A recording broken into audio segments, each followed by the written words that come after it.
Hi, welcome to another edition of 1 in 15. As ever, I'm going to let my guests introduce themselves. Hello, I'm Andy Freeman. I'm the founder and one of the directors of Space to Breathe in Sheffield, working with mental health and well-being, using creative arts and spirituality to start conversations about all that kind of stuff. Hello. Brilliant. Nice to have you here, Andy. Bless you for your time. I know you're a busy, busy man. It's a pleasure. We've been talking with people about like one thing. I've been saying, what is the one thing that is dominating your thinking, or perhaps is a bigger issue than it's ever been before? What is your one thing that you've been thinking about? Well, it's an odd one, but I mean, it might be quite a consistent one with other conversations you have. It's this whole thing about being in between. I'm really conscious that a lot of conversations that I'm having around people's well-being, or talking with employers or organizations that are trying to plan for the future, and everybody wants to know what's next. What's the new normal? What's the thing that's coming? What do we understand from these times? Let's take meaning from all that's going on. But actually, I think what we're seeing in practice is that we're in an in-between stage and nobody knows. So the moment, this is one of the little metaphors we've been using. This is a snow globe I made, just with some glitter and some water in a jar. And people feel like this. Yeah. And that's a terrible time to think about what the future is, because we're just like, we have to wait and let things settle, take the time to let all the rhythms develop and emerge. And I don't think that's happening yet. So we've been experimenting with kind of ideas and resources and support that can allow people to deal with the tension of now without thinking, what's next? Okay. And there might become a point where that changes, but right now that feels like a really big thing. Yeah. For me to work through with others, and then that's coming up in conversations quite a lot. Yeah. Yeah, I mean, that's certainly synchronous with my own experience as a coach, conversation with people, dealing with, what I used to do, how I used to think, how I used to behave. I can't do that the same way. I don't know if I ever will be able to do it again.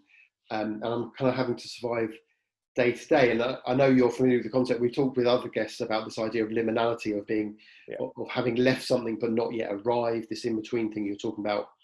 Adolescence being a classic one that everyone experiences, but it is really interesting. I love that snow globe idea, that, and we live in threat of what you've just done, of it being reshaken up. We're making assumptions that that things are settling, but who knows what's going to happen today, tomorrow, next week, next month.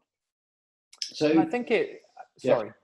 No, I was going to say, so what are some of the things that you've been talking to people about how do they deal with that reality? So it kind of seems to hit in three ways. One is how you deal with feeling comfortable, being settled, feeling safe, the kind of basic kind of Maslow idea of personal safety. What does the future hold? And that's been a difficult one because, like things like, well, what's the worst that could happen isn't necessarily a great question anymore. So trying to hold things a little bit lightly, look at, what you found your safety in before. And actually, was that ever really sustainable? Probably one of the things we've learned in kind of Western industrialized societies all of a sudden is a little bit more fragility, which people in the developing world have lived with every day. And that's maybe a good lesson for us to learn, but that's number one. That's a hard thing. I think the second thing is planning. People want to plan and dealing with different eventualities. What happens if there's a second wave? What happens if there's a local lockdown? There was a lot of worry about Sheffield being mentioned as a potential place for a local lockdown last weekend. And, you can't plan too far ahead, which in business or any kind of organization is hard. So dealing with different eventualities. And then I think the third thing is feeling in control. Yeah. And, we've often talked about, a lot of things particularly around anxiety or stress, are things that are in the future or things that are in the past or things that we can't control. Yeah. And we tend to dive into those and want to shape them and want to control them. And so learning that lesson, is it the thing from Alcoholics Anonymous and different kind of groups about having the wisdom to understand what's in my control and what's not. Yeah. The wisdom to tell the difference. Having that kind of dynamic and learning that has been really a good process, but it's hard. People find it hard because it's like, I can wake up one morning and my whole world is shaken up and I can't control that. Yeah. And again, I think maybe in Western kind of cultures, that's a new thing for us. Work is predictable, going out is predictable, the pub is predictable, sport is predictable, and all of a sudden it's not. Who knows? Gone. Yeah, it's gone. But that may not be such a bad thing, but learning to live in the middle of that and not rushing onto what's the next thing I can grab and control, which again is natural. I think it's a healthy dynamic. I feel like maybe we've got the opportunity to value today a bit more, to be present a bit more. And all of those kind of things that have become more popular around mindfulness, that's exactly what that's about.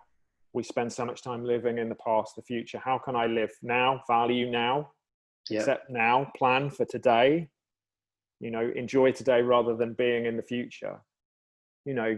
That's the kind of struggle. It's hard. I mean, it's difficult things, but yeah. I love that. I mean, it's an obvious one, but maybe that one of the archetypal illustrations of that liminal experience is the biblical story of the Jews leaving Egypt and traveling towards the promised land. And they've left a life that was pretty horrible and intolerable, but that they knew what was going to happen. They knew what was going to happen every day. And they've got this destination that they don't know when they're going to get to. And holding those things in tension of, well, we can make plans, but we're not sure when they're going to come to fruition. Like, as you say, perhaps that's always been our reality, certainly for people with less resources than some of us. That kind of living day to day has been much more visceral. And I'm really struck too by that kind of the idea that some of the wellness disciplines can really, really help us do that. One of the conversations I've had with a few other people is like, as you know, I've had, mental health issues in the past. And some of us who've had that, we've had to put in strategies and structures to help us survive in the moment, because we don't know what the next moment is going to be. We might be better, we might be worse, we might have loads of energy, we might have no energy. And from speaking to other people with some of that history, that shared history, it's really interesting that some of us feel better equipped actually for this time of liminality, for this time of pandemic and lockdown, because there are echoes. Some of it's more familiar for us perhaps than for some people for whom they've been able to make clear plans, and 9 times out of 10 those plans have come to fruition pretty much as and when and exactly the same shape that they planned them to. Yeah, I agree. I mean, in simple terms, a year ago, if you had money, you could probably deal with anything. Yeah. Now, that doesn't help you. You can be rich and you can be struggling with the same things that the people in the local housing estate down the road. And it's not, necessarily about money or wealth, but our society has structured safety around achieving and having certain things that are now fragile. I think probably a lot of us have used alcohol, sport, going out as escape valves. They've had to change. I think the sport thing is really interesting. And again, that's good. I love sport, but it's learning those things that actually will sustain us, and suddenly finding that they're gone.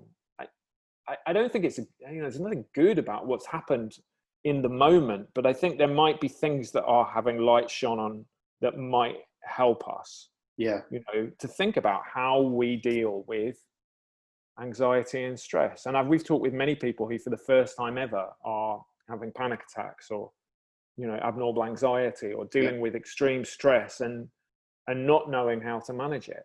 And that's been really, it's been great to have those conversations and to be able to support people, but it's been really illuminating to see actually it's just hitting a wider group of people sometimes for the first time.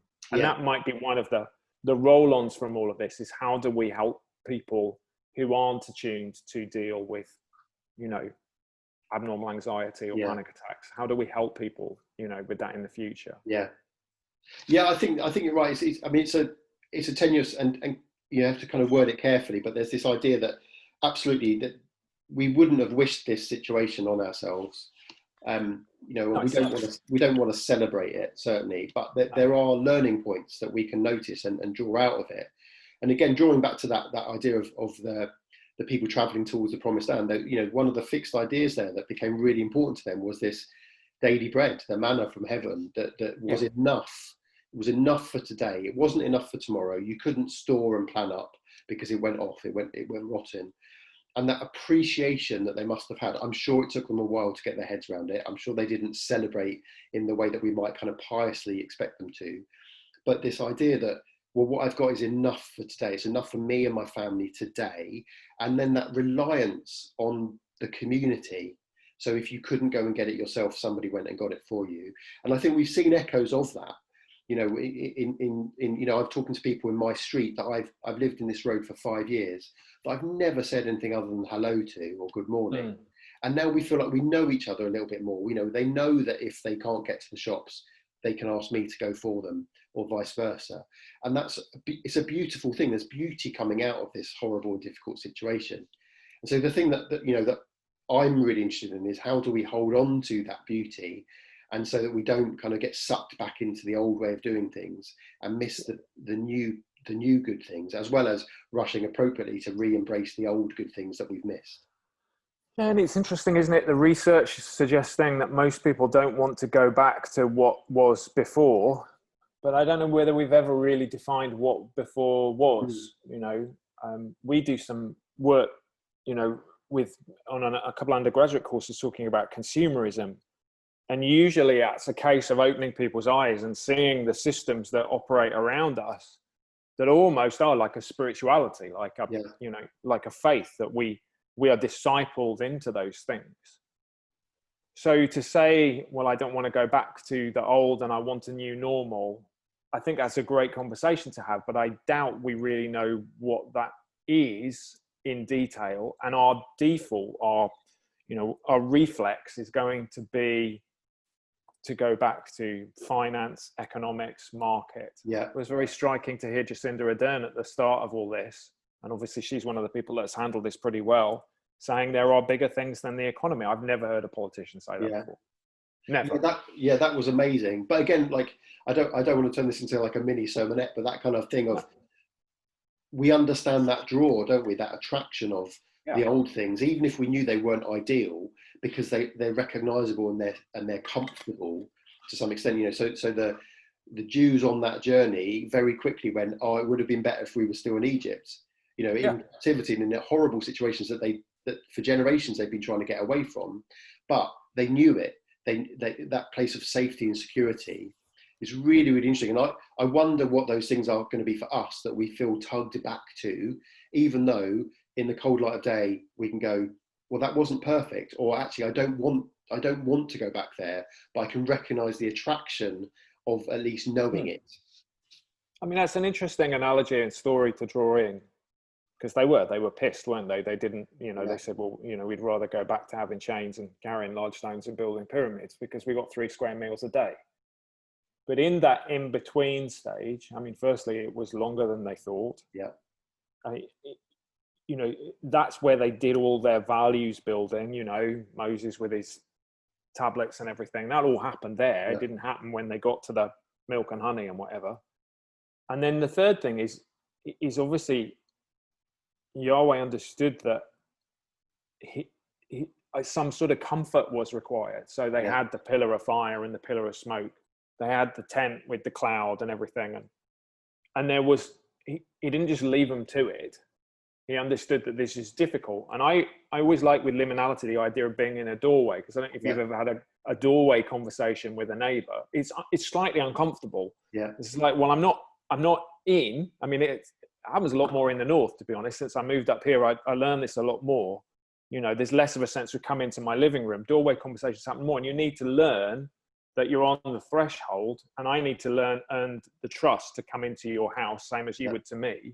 So this is a place of equal ground, but it can be uncomfortable. And I think our desire to move into the next room is good and strong. And I think it's probably motivated by, we want something different. But unless we understand and build our values here in our wilderness, with our pillar of cloud and our pillar of fire, it's going to be hard to know what we're moving into. And I suspect we will then just go back to doing what we've always done. Boris Johnson's been on the news this morning saying we'll be back to normal by Christmas.